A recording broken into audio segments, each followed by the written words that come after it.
യു.എയിൽ 2 മലയാളികളടക്കം 3 ഇന്ത്യക്കാരെ വധശിക്ഷയ്ക്ക് വിധേയമാക്കിയ വിവരം മറച്ചുപിടിക്കാൻ ശ്രമിച്ച് വിദേശ മന്ത്രാലയം.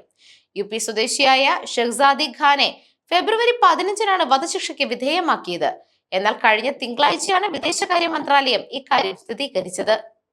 ഷെഹ്സാദിയുടെ മോചനത്തിനായി വിദേശകാര്യ മന്ത്രാലയത്തിന്റെ ഇടപെടൽ തേടി ബന്ധുക്കൾ ഡൽഹി ഹൈക്കോടതിയെ സമീപിച്ചിരുന്നു.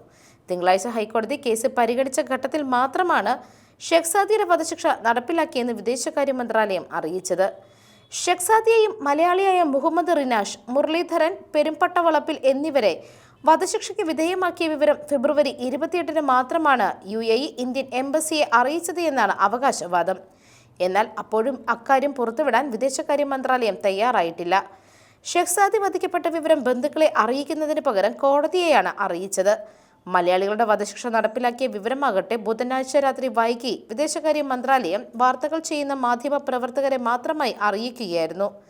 ഔദ്യോഗിക വെബ്സൈറ്റിൽ ഇതുവരെയായി ഇക്കാര്യം ഉൾപ്പെടുത്തിയിട്ടില്ല.